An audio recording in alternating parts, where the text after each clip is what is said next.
என்னதான் கோவம் சண்டை மன வருத்தம் இருந்தாலும் அந்த வீட்டில் தான் நான் வாழ்வேன் அப்படிங்கிற தங்கம் மேலே அப்புறம் ஏங்க சரவணன் மேலே அபாண்டமாக பழி போடணும்? அது தானங்க இப்போ அவங்களுக்கு ஆப்பே.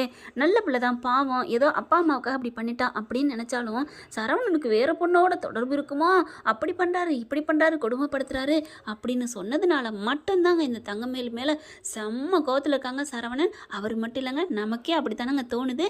கரெக்டாக இல்லைன்னு காமெண்ட்ஸில் சொல்லிடுங்க ஃப்ரெண்ட்ஸ். அன்பான இனிய உறவுகளுக்கு வணக்கங்க. ஒரு வழியாக கழுத்தை பிடிச்சி தள்ளாத குறையாக குழலியை வச்சு, ஏன்னா மற்றவங்களாம் கொஞ்சம் இறக்க உள்ளவங்க, அதனால் குழலியை வச்சு தள்ளிடுறாங்க. வீட்டுக்கும் வயிறெறிஞ்சு வாயெறிஞ்சு வாயில் அடிச்சுக்கிட்டு பிள்ளைய கூட்டிகிட்டு போயிடுறாங்க. பாக்கியம் அது தவறா இல்லையான்னு தெரியல.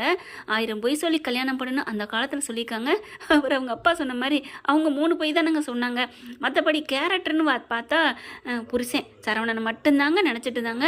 அதே மாதிரி இவங்களுக்கெல்லாம் ரோகிணி பண்ணுற பாட்டுக்கு இவங்க எவ்வளவோ மேல்னு சொல்லலாம். ரோகிணிலாம் இந்த கண்ணில் பூந்து அந்த கண்ணில் பாஞ்சவங்க. அப்பப்பா என்னென்ன கேடுகட்டத்தனம் பண்ணியிருக்கிறாங்க மீனாவுக்கெல்லாம். ஆனால் இவங்க அதை விட ஏதோ தேவலை தான், அந்த ஒரு தப்பு தான், அதாவது சரவண மேலே பழி போட்டதான். அதெல்லாம் ஏதோ தன்னை காப்பாற்றிக்கிறதுக்காக அப்படி பண்ணாங்க. இந்த வீட்டில் வாழணும் அப்படிங்கிறக்காக மட்டும்தான் பண்ணாங்க. மன்னிச்சிருக்கலாம் இல்லையா? என்னங்க சரி, காலம் வந்து மருந்து ஆற்றும் இல்லையா, மருந்து போன்றதுன்னு சொல்லுவாங்க. அதனால் போன பிள்ளை அந்த பிள்ளை அங்கே தங்க முடியலை, அங்கே இருக்க முடியலை. காலங்காத்தால் வேகமாக எந்திரிச்சு ஓடுறான். நைட்டோட வந்திருக்குங்க பிள்ளை ஓடியாந்து வாசல்லே உட்காந்துருக்கு. நான் இதுக்காக தங்கமேல் மேலே நான் ஃபேவராக சொல்கிறேன்னு நினைக்காதீங்க. தங்கமேல் மேலே எனக்கு செம்ம கோவம் தான், இல்லைங்கவே இல்லைங்க. அது எப்படி அந்த சொத்து 10 லட்சம் கொடுத்ததில் உங்களுக்கு இல்லையா பங்கு? இதெல்லாம் பழக்கம்தான், சொன்ன பிள்ளை தான். அது எல்லாமே அவங்க அம்மா பேச்சை கேட்டுதான். மற்றபடி அந்த பிள்ளை அப்புறாணி தான். ஒரு நேரத்தில் வாசலை கோலம் போட வர்றாங்க மீனா ஒரு அஜியும் பார்த்தோன்னு தங்கமேல பார்த்தோன்னு தூக்கி வாரி போடுது அக்கா அப்படிங்கல. ஏன்னா மீனா செந்தில் இப்படி நடந்திருக்கு, வீடே ஒரு குடி போன மாதிரி இருக்குது. அதனால வீட்டுக்கு போகலை. அவங்க தனி கொடுத்துன போனாங்க இல்லையா, அந்த வீட்டுக்கு போகாமல் இங்கே தங்கிடுறாங்க. கோலம் போட எந்திரிச்சு வரையில தங்கமேல அழுகுது, நான் அந்த வீட்டை விட்டு போக மாட்டேன் அப்படின்னுட்டு எல்லாரும் வந்துடுறாங்க. வந்ததுக்கப்புறம் ஏய் இங்கேண்டி வந்தா அப்படின்னு சொல்லிட்டு போக சொல்கிறாங்க. உருளுது பெருளுதுங்க தங்கமேலு. பாவமாக இருக்குங்க, பார்க்க கன்றாவியாக இருக்குன்னு சொல்லலாம். இந்த மாதிரி நாட்டில் நிறைய இடத்துல நிறைய மாதிரி நடந்துட்டு தான் இருக்குது. அப்போ பார்த்து இவ போக மாட்டா அப்படின்னு சொல்லி தள்ளி கதவை சாத்துறாங்க. ஆனால் வாசல்லே உட்காந்துட்டு நான் இந்த இடத்த விட்டு போக மாட்டேன் அப்படின்னு அழுகுது. மாமா அத்தை என்ன மன்னிச்சிருங்க அத்தை, இந்த பிள்ளை கேவலமானவளை இருந்தால் போங்கடி அப்படின்ட்டு போகலாம். அந்த பிள்ளை பாவங்க. எனக்கு உண்மையிலே எனக்கு என்ன சொல்கிறதுன்னு தெரியல. பாவம்னு சொன்னால் ஒரு கோஸ்டிங் வந்து எப்படி நீ இவளுக்கு பாவம் சொல்ல போச்சுன்னு திட்டிடுவீங்க கமெண்ட்ஸில். தங்கமயில அம்மாவுக்கு ஃபோன் பண்ணி சொல்லிடுறாங்க, இந்த மாதிரி வாசல்லே வந்து கிடக்குறா, உங்கள் மகளை வந்து கூட்டிகிட்டு போங்கன்னு சொல்லிட்டு அவங்க வந்து சும்மாவே ஆடுவேன். என்ன என் பிள்ளை இப்படி வயிறுஞ்சு அனுப்புறீங்களே, என் பிள்ளை பாவம், அப்புறம் நீ அவள் என்ன செஞ்சா இவன்னு கத்த எல்லாரும் வந்து வேடிக்கை பார்க்க வராங்க. எப்படா இவங்க வீட்டில் விழுகும், நம்ம கை கொட்டி சிரிக்கலான்னு இருக்கிறாரு. இங்கே சக்திவேலும் குமார் எல்லாம் வந்து நிற்கிறாங்க அப்படின்னு சொல்லிட்டு. அதுக்கப்புறம் பார்த்தா பெருசாக சண்டை வர, இங்கிட்ட அங்கிட்ட பயங்கரமான கை கலப்புறது. இங்கே பாருங்கப்பா, எனக்கு இவ வேணவே வேண்டாம்ப்பா, அதனால டைவர்ஸ் கொடுத்துருவோம்ப்பா, இல்லைன்னா நான் இப்போவே எழுதி வச்சுட்டு போயிடுவேன்ப்பா இந்த உலகத்தை விட்டே அப்படின்னு சொல்லிட்டு சரவணா. ஏன்னா அந்த பிள்ளை மேலே பாண்டியனுக்கு ரொம்ப அதாவது ரொம்ப ஒரு நல்ல பிள்ளையாக வளர்ந்ததுனால அவருக்கு பிடிச்சி போயிருக்கு. அதனால சரவணா அப்படிலாம் சொல்லாதடா அப்படின்னு ஒரு இது. கோமதி பார்க்குது, ஏன்டா அப்படி சொல்கிற? கதிர்லேருந்து எல்லாருமே அண்ணே கதிர் இந்த வீட்டில் எல்லாத்தையும் விட சரவணன் மேலே அவ்வளோ மதிப்பு பாசம் வச்சுருக்காருங்கிறது நல்லா தெரியுதுங்க. யாருக்காக இருந்தாலும் பரவாயில்ல, என் சரவணன் அண்ணனை அழுக வச்சுட்டீங்க அப்படின்னு தானே சொல்கிறாரு. இல்லைன்னா அவர் நியாயமாக பேசியிருப்பாங்க தான், இப்போவும் நியாயமாக தான் பேசுகிறாரு. இருந்தாலும் கொஞ்சம் மற்ற நேரம் வந்தால் அவங்களுக்கும் கொஞ்சம் இதாக பேசுவாங்க தங்கமேலுக்கும். ஆனால் இப்போ அந்த அண்ணனை ஏமாற்றி பிடிச்சே அப்படிங்கிற ஒரு அப்புறாணி அண்ணன், வீட்டுக்கு ஏற்ற புள்ள, நாங்களாம் கூட அடங்காமல் தெரியும் அப்படி இப்படின்னு சொல்கிறாங்க. ஆனால் பார்த்தா இப்படி என் பிள்ளைய விரட்டிட்டீங்களே, இனிமேல் நான் உங்களை சும்மா விட மாட்டேன் அப்படிங்கிற சக்தி எழுந்துட்டு, என்னம்மா பிரச்சனை ஐயா, இங்கே பாருங்கய்யா, இப்போ என்ன சொல்லிவிட்டான், கொஞ்சம் படிக்கலை அதான் சொல்லிவிட்டான். படிக்கலையா அவன் சக்திவேலு, என்ன கொஞ்சம் 2 வயசு மூப்பு அது வருதா, இது வேறையா அப்படின்னு சக்திவேலு. அப்படியே என்ன தோசை இருக்குன்னு சொல்லிவிட்டோம். ஓஹோ இது வேறையா, பரவாயில்லையே, பாண்டியனுக்கு ஆப்பு வைக்கிற சம்மந்தி தான் கிடைச்சிருக்கு. அன்னைக்கே நினைச்சேன் அவன் கொல்லப்புறம் நம்ம வீட்டுக்கு வந்திருக்கேலே, இந்த வேலையை நடந்துட்டு இருக்கா. சரி பரவாயில்ல, இப்போதைக்கு இவங்க தான் நம்ம பக்கம், எதிரிக்கு எதிரி நண்பங்கிற மாதிரி இவங்களை நம்ம பக்கம் சேர்த்துக்கிறோம் அப்படின்னு சக்திவேலு நினைச்சிட்டு, குமார சக்திவேலு இங்கே பாருங்க, கவலைப்படாதீங்க நாங்கள் இருக்கிறோம் அப்படின்னு சொல்லிட்டு இவங்க பக்கம் பேச ஆரம்பிக்கிறாங்க. பாண்டியன் இருந்துட்டு செம்மையாக கத்துறாரு, இங்கே பாருங்க உங்கள் மகளை கூட்டிகிட்டு போகிற வழியை பாருங்க அப்படிங்கிறாங்க. போகிறோம் எங்கே போகிறோம் அப்படின்னு சொல்லல, போலீஸுக்கு போகிறேன்னு சொல்லுங்கம்மா அப்படின்னு சக்தியோட சொல்ல, போலீஸுக்கா அப்படின்னு பாக்கிங்க. ஆமாம், எதுக்கு இங்கே இவங்களை விட்டு வைக்கிறீங்க, போய் கம்ப்ளைண்ட் கொடுங்க அப்படிங்கிறாங்க. சரிங்க போலீஸ்க்கே போகிறோம் அப்படிங்கிறாங்களா. என்ன போலீஸுக்கு போய் என்ன சொல்ல போகிற, உங்கள் மேலே தான் எல்லா ஃபால்ட் இருக்குது, போங்க நாங்கள் போய் சும்மா இந்த மாதிரி கம்ப்ளைண்ட்டாக கொடுக்குறோம் பாரு, டொமஸ்டிக் வயலன்ஸ் கேஸ் கொடுக்குறோம் பாரு அப்படின்னு சொல்லிட்டு வாங்க அப்படின்னு கூட்டிகிட்டு போகிறான். ஐயோ ஏங்க இவன் என்ன பண்ண போகிறான்னு தெரியல. உடனே சரவணன் போயிட்டு போகிறான்ப்பா, என்ன பண்ணிட்டு போட்டோம், நமக்கு ஒன்றும் பயம் இல்லையே, போலீஸுக்கு போயிட்டு கம்ப்ளைண்ட்டை கொடுத்துட்றாங்க. இந்த மாதிரி எங்கள் பிள்ளைய வரதட்சணை கேட்டு கொடுமைப்படுத்துகிறாங்க, வரதட்சணை அது வாங்கிட்டு வா இது வாங்கிட்டு வாங்கன்னு சொல்லி கொடுமை பாடாப்படுத்தி எடுக்கிறாங்க அப்படின்னு சொல்ல இங்கே வந்துடுறாங்க. அள்ளிக்கிட்டு போயிடுறாங்க. எல்லாத்தையும் போலீஸ் ஸ்டேஷனில் வச்சு விசாரிக்கிறாங்க. அப்படிலாம் இல்லவே இல்லைங்க, நாங்கள் ஏங்க அப்படிலாம் பண்ண போகிறோம் அப்படிங்கிறாங்க. என்ன அப்படிலாம் பண்ண போகிறீங்க? அதெல்லாம் இல்லை, இவங்களை கைது பண்ணுங்க அப்படிங்கிறாங்க. அதுக்கப்புறம் 2 பக்கெட்டும் உருட்டி மிரட்டி கேஸை விசாரிக்கிறாங்க. அங்கே இன்ஸ்பெக்டர் இருந்துட்டு நாங்கள் எந்த தப்பும் பண்ணல, இவங்க மேலே தான் எல்லா தப்பும் அப்படிங்கிறாங்க. இல்லைங்க, என் பிள்ளைய வரதட்சணை கேட்டு கொடுமைப்படுத்துகிறாங்க, அடிச்சிருக்காங்க என் மகளை போட்டு அப்படின்னு இங்கே பாக்கியம் நல்லா ஏற்றி விட பார்க்குறாங்க. என்னம்மா இதெல்லாம் நடந்துட்டுருக்கு அப்படிங்கல கதிர் என்ன பண்ணுறாங்க, இங்கே பாருங்கள், எங்கள் அண்ணனோ எங்கள் அப்பா அம்மாவோ அடிச்சிருந்தா அந்த புள்ள மேலே தானே அடிச்சிருக்கணும், எங்கேயாவது காயத்தை காட்டுங்க அப்படிங்கிறாங்களா. காயம் படக்கூடாதுன்னு ஊம காயமாக அடிச்சிருக்காங்க. எப்படி அந்த பெல்ட் அடிக்குது பார்த்தீங்களா. அடுத்து அதெல்லாம் இல்லை, என் பிள்ளைய வந்து அடிச்சிருக்காங்க, அதெல்லாம் முடியாது, நீங்கள் இவங்களை அரெஸ்ட் பண்ணி உள்ளர வைங்க. அம்மா இருமா, உடனே தூக்கி அரெஸ்ட் பண்ண முடியுமா அப்படின்னு சொல்லிட்டு இங்கே பாருங்கள், இவங்க கம்ப்ளைண்ட் கொடுத்துருக்காங்க, நாங்கள் வந்து விசாரிக்கத்தான் வேணும், கைது பண்ணித்தாங்க ஆகணும் அப்படிங்கிறாங்க.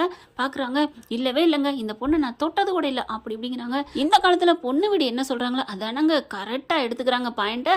அதுலேயும் வரதட்சணை கேஸ்னா சூப்பராக பக்காவாக பற்றிக்கும். இந்த பொண்ணு மேலே இப்படி ஒரு இது பாவம் பண்ண குற்றம் சாட்டியிருக்காங்க, அதனால உங்கள் மேலே நாங்கள் கம்ப்ளைண்ட் எடுக்கிறோம், உங்களை கைது பண்ணுறோம் அப்படின்னு அப்படி சரவணனை போய் கைது பண்ண போகிறாங்க. இந்த மாமியார் தான் அடித்தாங்க அப்படின்னு இந்த கிழவி சொல்ல, பாக்கியம் சொல்ல, உடனே இவங்களையும் நான் கைது பண்ணுறோம், வாங்க ஸ்டேஷனுக்குள்ளே போங்க அப்படின்னு சொல்லிட்டு அப்படி கூப்பிடுறாங்களா. நிறுத்துங்க அப்படிங்கிறாங்க.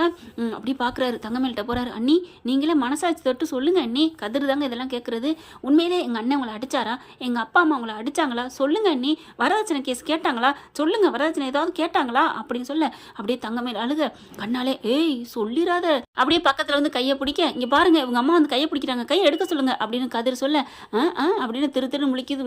சொல்லிடாத, ஆமான்னு சொல்லு அப்படின்னு கண்ணை ஆட்டுறாங்க.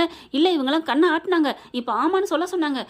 சார் நான் அப்படிலாம் சொல்லவே இல்லை, இவன் பொய் சொல்கிறான், அப்போ தனியாக அந்த பொண்ணை விசாரிங்க சார், எங்கள் அண்ணி அப்படிலாம் சொல்ல மாட்டாங்க, ஏன்னா நாங்கள் அந்த பொண்ணை நாங்கள் எதுவுமே பண்ணதில்லை, எங்கள் அண்ணியை நாங்கள் நல்லா பார்த்துக்கிட்டோம் அப்படிங்கல என் ராஜியும் மீனாக வர்றாங்க.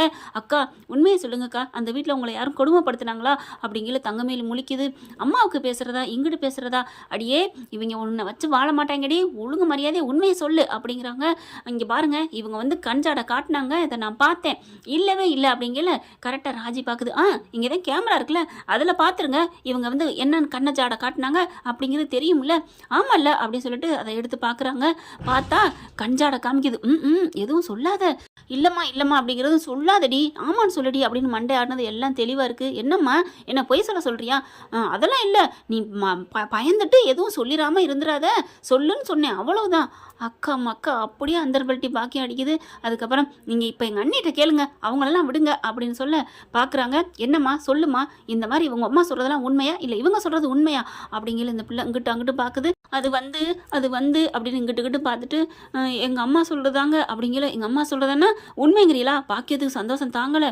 அப்படியே சரவணை முறைச்சி பார்க்க, ஐயையோ நம்ம என்னைக்காவது நம்ம வீட்டுக்காரோட வாழணும், இவருக்கு ஏற்ற மாதிரி பேசினா தான் இன்னைக்கு கோவமாக இருந்தாலும் நாளை பின்ன மனசு மாறும், நமக்காக பேசினாலேன்ட்டு, ஆனால் அம்மாவுக்காக பேசினா அவ்வளோதான் எல்லாமே போச்சு அப்படின்ட்டு எங்கள் அம்மா சொன்னது தாங்க எல்லாமே பொய் அப்படின்றது, பொய்ன்னு சொன்ன தூக்கி வாரி போட்டுருது பாக்கியத்துக்கு. ஆனால் இவங்க எல்லாருக்கும் கொஞ்சம் நிம்மதியாக இருக்குது. போலீஸ்காரவங்க பார்க்குறாங்க. அப்புறம் என்னம்மா உங்கள் பொண்ணே சொல்லிடுச்சு உங்கள் மேலே தான் தப்பு, அவங்க எந்த இதுவுமே பண்ணலேண்டு, என்னம்மா விளையாடுறீங்களா, எங்கள் நேரத்தை கெடுக்குறீங்களா, என்னம்மா நினச்சிட்ருக்கீங்க, ஐயோ என் பொண்ணு பயத்தில் சொல்லுது. ஆமாம்மா பயத்தில் சொல்லுது, உங்கள் பொண்ணு பச்சை பிள்ளை பாருங்க, அதுவும் நீங்களாம் இருக்கிறீங்க எல்லாரும் இருக்கோம், அவங்க ஏன் பயப்படணும் அப்படின்னு சொல்லிட்டு, என்னம்மா நீ பயத்தில் சொல்கிற அப்படிங்கல ராஜி மீனாலும் பார்க்குறாங்க.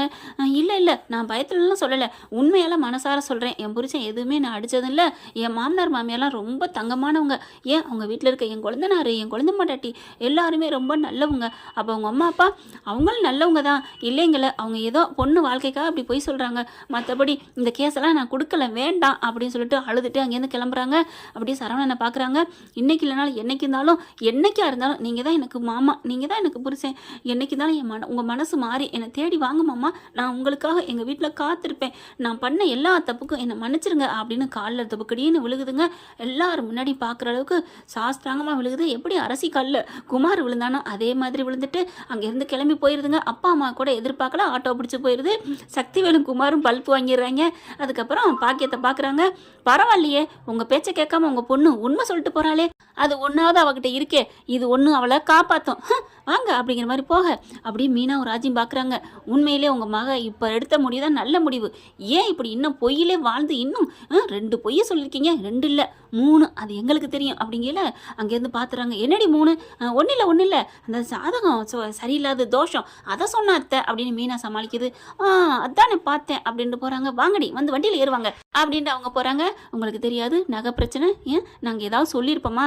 அண்ணி அக்கா பாவங்கிற கண்டு நாங்கள் இவ்வளோ சொல்லாமல் போகிறோம். மனசாட்சி இல்லாமல் எங்கள் வீட்டு மேலே கம்ப்ளைண்ட் கொடுப்பீங்களா? நல்ல வேலை அக்கா எதுவும் சொல்லலை, இப்போ மட்டும் சொல்லியிருந்துச்சு நகை பிரச்சனையை சொல்லியிருந்திருப்போம் அப்படின்னு சொல்லிட்டு அங்கேருந்து கிளம்பி போகிறாங்க.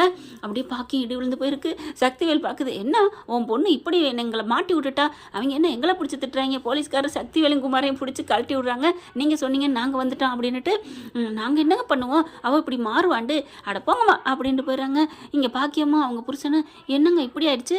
சரி விடு பாக்கியம், நம்ம பொண்ணு பொய் சொல்லாமல் உண்மை சொல்லியிருக்காளே, இப்போவாது அவளுக்கு நல்ல புத்தி வந்துருச்சு. என்னது? ஆமாம், அப்போ அவன் மட்டும் நமக்கு ஏற்ற பேசியிருந்தானா மாப்பிள்ளை வீட்டுக்கு போயிருக்கவே முடியாது, நீ சும்மா இரு அப்படின்னு நினச்சிட்டு போகிறாங்க. ஓகே ஃப்ரெண்ட், பார்க்கலாம், இப்படி தான் போகலாம். இந்த பற்றி உங்களுக்கு பிடிச்சிருந்துச்சுன்னா உங்கள் பொண்ணு கையில் ஒரு லைக்கை போட்டு சப்ஸ்கிரைப் பண்ணிடுங்க. Thank you friends.